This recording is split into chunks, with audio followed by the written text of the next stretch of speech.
I'm Liz Robson, CEO and founder of Worth It. Worth It is a UK-based social enterprise. We work internationally and nationally because we deliver most of our programs online. Just a bit of background as to how I've arrived here. And in the early days of Wellbeing Ambassadors, myself and the team used to go into schools and just go and do the workshop and then leave. And it was up to the school themselves as to whether it was going to be effective or not. And what I learned from that is that there needed to be wraparound support around how to establish it, so you're setting it up to be a success, so that the end of the workshop day with the students is the beginning, not the end of the program, and that it has so that that they provide the ongoing support. And since then we've delivered 200 schools nationally and internationally have bought the Wellbeing Ambassadors Programme in currently 19 different countries. So that's just background about the programme, and to give you a bit of credibility as to why I'm here. School belonging. So I've been synthesizing the literature and having a read around so belonging, like positive psychology, is the scientific study of well-being, success and meaning in life. So the study of belonging would fall under the umbrella of positive psychology, because it's about helping people to feel healthier connections and better relationships and flourish in life. So belonging to school, we know, is a protective factor. So that prevents the onset of mental health problems. So it's my dream and aspiration that just by going to school, that is a wellbeing intervention itself, because of the foundations that we've put in place that enable belonging and wellbeing to flourish and emerge out of things that the school are doing deliberately that make that happen. It's called emergence. So school belonging is the extent to which pupils feel personally accepted, respected, included and supported by others. And that's all the others. That's the children, the staff, the teaching staff, the non-teaching staff and the leaders in the school, in that school environment. So school belonging is about the quality of the relationships and interactions in that environment, in that school environment. So I am fascinated by coaching and using coaching as a way of almost like the pedagogy of positive relationships, because coaching helps people learn how to have healthy, positive relationships. It teaches you how to be present and ask the good questions and be an active listener and help somebody to find their own solutions, which increases the quality of the interactions and connections between other people. Why this is a hard concept for people to get their heads around, it's because it's not tangible. You can't see it. Well, you can see it actually, but it's not obvious, because you can see it by things like less swearing in the playground, less aggression, more kindness, smiling children. That's how you see it, but it's not a worksheet, it's not a resource. And that's what people find a bit, people want to touch something, but you can feel it in the atmosphere. So also from the literature, what influences school belonging are 10 different things, 10 themes. From Alan did a meta-analysis. So this is taken from a lot of other literature. Academic motivation. So how motivated the child or young person feels at school. Emotional stability, how they are able to regulate their emotions, their own temperament and personal characteristics. That's why supporting them to develop their own character strengths and it helps them to feel that they belong. Parent support, obviously we need parental support to have belonging to school. Peer support, which I'm going to cover today a lot.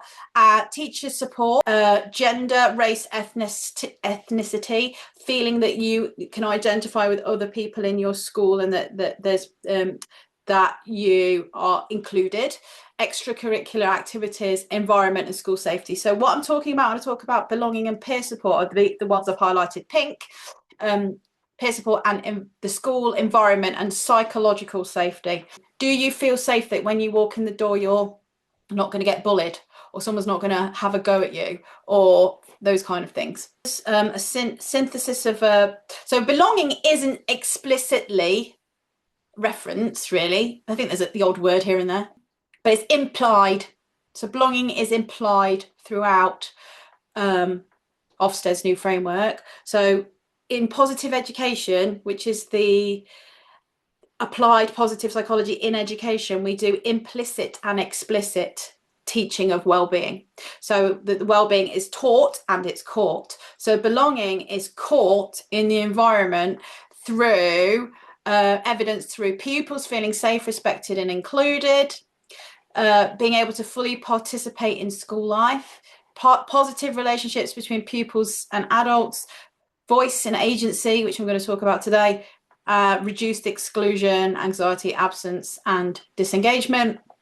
Emotionally based school avoidance is a huge problem that we've got at the moment, and all of those are referenced in multiple areas of the inspection framework and the toolkit for schools. So this is the feedback from schools around our Wellbeing Ambassadors Programme that, as you can see, it aligns with that stuff.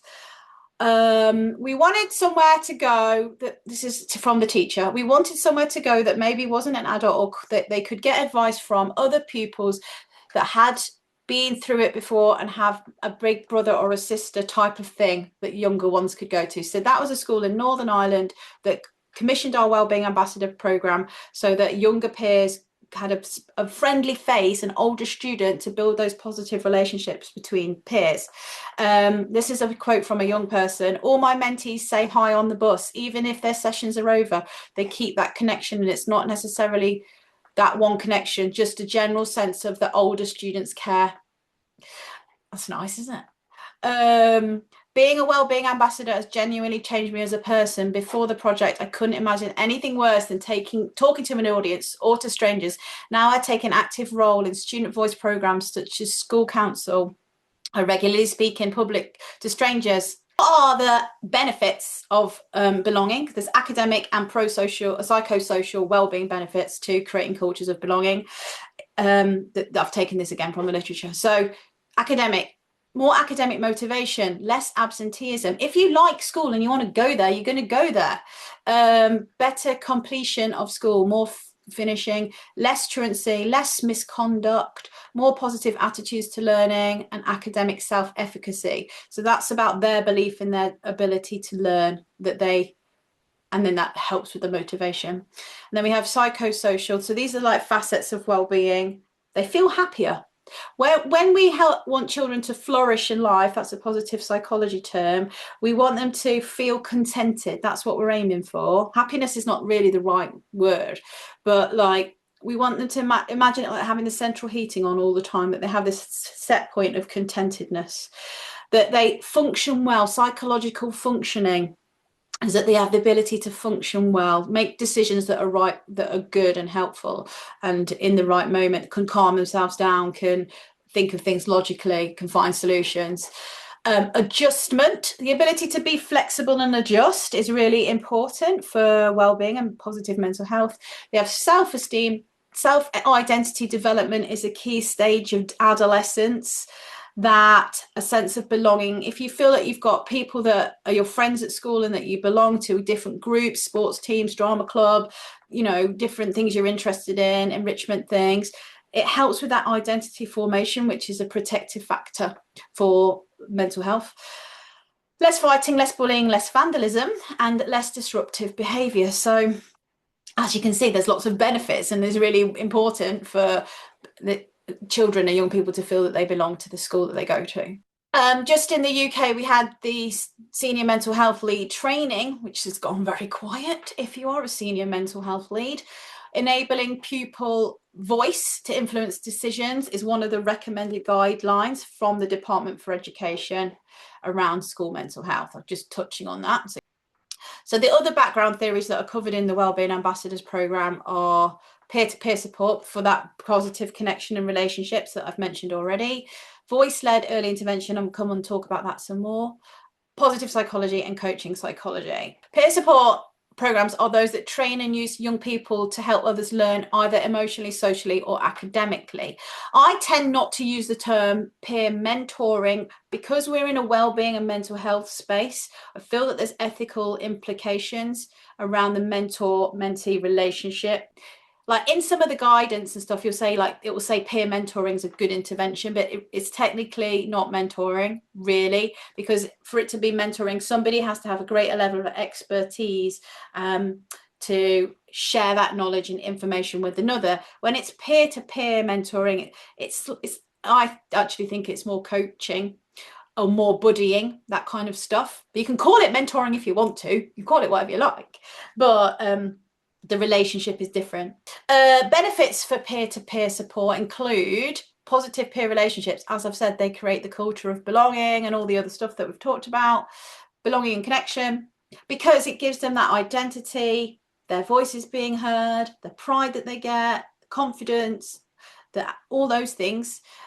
Teaching them empathy, respect, responsibility, communication skills, empowerment and leadership and ownership, and access to, and it's helping increase access to support, increase capacity. So what you're also doing when you're putting on peer-to-peer interventions is you're increasing the touch points for those young people or children that need to increase access to support, because the young people, the people who are the wellbeing ambassadors, peer mentors, whatever you want to call them, are a visible person in the school that can increase access to support and capacity to provide more support. So it's not one person in pastoral that everyone goes to all the time, that for like 1,500 students, and yours tends to be one person that everyone knows about, rather than all the other different members of staff or the wellbeing hub or the pastoral room or all these other things. So young people can help raise awareness of other support and make it more accessible and reduce stigma. So how do we do that? So as I've said, I've developed a Wellbeing Ambassadors Programme. In the Wellbeing Ambassadors Programme, we teach young people coaching skills based on the skills for being a good ambassador, which are listening, being non-judgmental, being motivated, empowering, being supportive, being responsible, being reliable, and good communication skills, which, as you can see, if the more young people are explicitly taught how to have these skills and model those skills as role models and share, it improves the quality of the connections and the relationships, and it kind of ripples out. The topics covered in the Wellbeing Ambassadors Programme that elicit the voice using the pupil's voice using coaching that feeds into the culture of belonging. So defining wellbeing, teamwork, roles, responsibility, and safeguarding. We have to make sure that they know what their roles and remits are. Safeguarding is really important. Looking at what the barriers to access and support are in the school, so that their barriers can be reduced, and they can act as that like bridge between stuff that's available and stuff that pupils need but may not be aware of. Those services to increase access to the support that's available, or make it okay, make it safe, make it not embarrassing, take away the stigma, sort of share their own stories of why, when they came to that school, why they felt, why they needed to use the pastoral room and what it gave them and how it helped them, so that more young people are increasing access to support earlier, so that they're reducing a lot of the lower level issues. Ofsted's judgment areas around that relate directly to belonging. Pupils' emotional well-being, confidence and self-worth. That's what Ofsted are looking for. Opportunities to develop social skills, empathy and leadership. As you can see, that's implicitly, no, it's not, it's explicitly covered in the programme. Pupils' ability to manage relationships and challenges. If we're helping young people share strategies and tips for calming themselves down, for stress management, for self-regulation, for breathing, recognizing that they feel stressed earlier so that they can get help earlier instead of letting it build up and build up and build up over time, that it's not weird or different to feel stressed, that everyone feels stressed, it's perfectly normal. The other thing about young people is they think that they're the only ones suffering, or they're the only ones struggling. So to even just have a conversation about what makes you feel stressed, and then go, oh yeah, that makes me feel stressed too, is really validating, really normalizes it and makes it okay to even have those conversations. So there's no reason why a student couldn't lead that conversation. Ofsted, this is relevant Ofsted language. Pupils' personal development, including their emotional development and ability to engage positively with others. If your ambassadors can be acting as conduits, as role models, as those amplifiers of what a positive relationship is and how to have one, that they can show through their behaviour and actions that to peers, and that pupil voice can contribute to school life. How this kind of programme would meet that. So peer, you call it whatever you like, peer mentoring, buddy systems, wellbeing ambassadors, build connection and confidence, reduce isolation, normalise help seeking. Another school that I worked in, they really wanted to focus on SEND inclusion for autistic children, and they put on a manned in the library on Tuesdays and Thursdays. Somebody would be in the library so that the young people that didn't want to just be hanging around the playground, they felt it was too much, they didn't like it, had a nice safe space to go where they could just chat or be quiet and just know that there was other people there. It was somewhere fun for them to go where they didn't feel isolated, and it's preventing those emotionally based school avoidance issues because it's reducing the sort of fear and the disconnection, nipping it in the bud. Some of the schools also, ambassadors will go into the feeder primary schools so that their children have already met them, or they've seen the familiar face, and they can say about the kind of things that they do. They've done tours on parents' evening, they've done events and sharing tips, giving out positive compliments, random acts of kindness, just so many things that are led by the students that can influence this culture of belonging and connection. This is a good way of putting it. Pupil ambassadors provide meaningful opportunities for pupils to contribute to school culture and decision making. Like I said in the previous slide, their work strengthens relationships, promotes respect and inclusion, and increases pupils' confidence in reporting concerns. That's that increase to access that I talked about. Leaders use feedback from ambassadors to refine policy and practice, demonstrating the school's commitment to listening to pupils and responding effectively. This has come from research I've done around, the impact of programs that we did. Direct impact to the ambassadors themselves that are involved in the programme. They are communication skills, increased confidence, and the ability to improve self and emotional awareness themselves.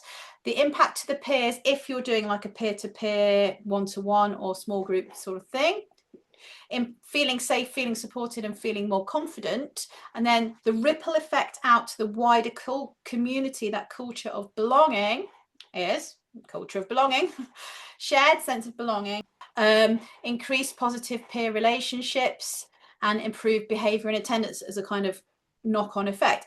If you like school, then you're much more likely to go there.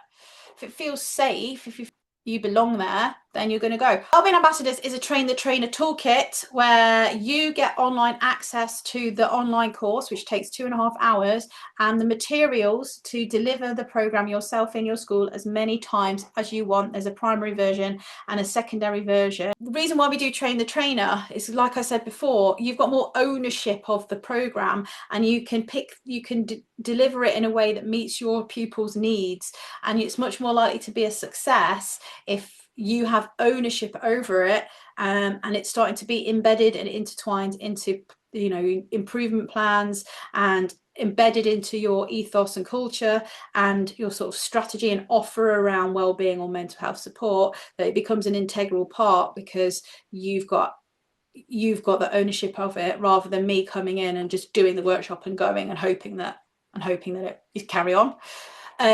So we give you 3 years access for 2 members of staff, so that it's not just up to one person to support the students. Stay in touch. That's the info to stay in touch.